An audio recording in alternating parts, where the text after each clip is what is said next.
नाच नाच नाच नाच पतर की नाच मर्डर करवाई बिका नाच नाच नाच नाच नाच नाच नाच नाच नाच पतर की नाच मर्डर करवाई बिका होठिया के गजरा कोइले बघायल छलकेला छपरा के पायल झुमका के झटका से झांसी हिलेला गोरखपुर काशी धुआं उड़ा के हमके मुआ के बिजली गिराई बिका आग लगाई बिका मर्डर करवाई बिका नाच नाच नाच नाच नाच नाच नाच नाच नाच पतर की नाच मर्डर करवाई बिका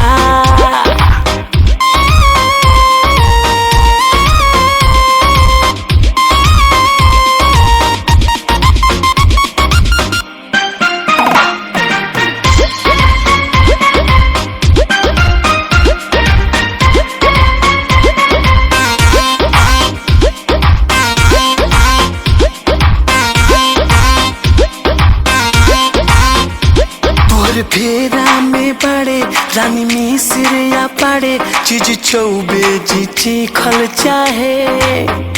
बड़ो नया सामान देखी छाती उतान खेला शर्मा जी सीखल चाहे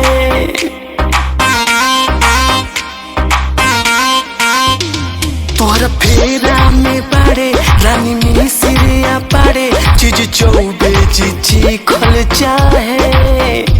बड़ो नया सामान देखी छाती उतान खेला शर्मा जी सीखल चाहे चोलिया के खोली के बाटन यादव जी करिए उद्घाटन चोलिया के खोली के बाटन यादव जी करिए उद्घाटन चहल तू बेलवे के खूबे मजा दिलाई बेका नैन मिलाई बेका मर्डर करवाई बिका नाच नाच नाच नाच नाच नाच नाच नाच नाच पतर की नाच मर्डर करवाई बिका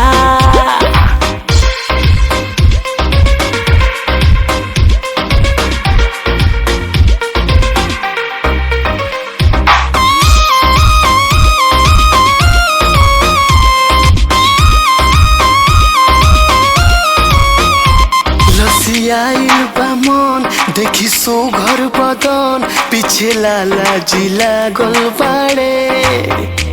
लेके हाथे दुनाली उ बजावे ले ताली बाबू साहेब भी पागल बाड़े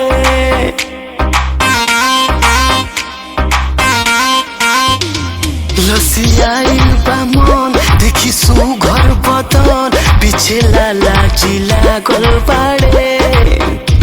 लेके हाथे दुनाली उ बजावे ले ताली बाबू साहेब भी पागल बाड़े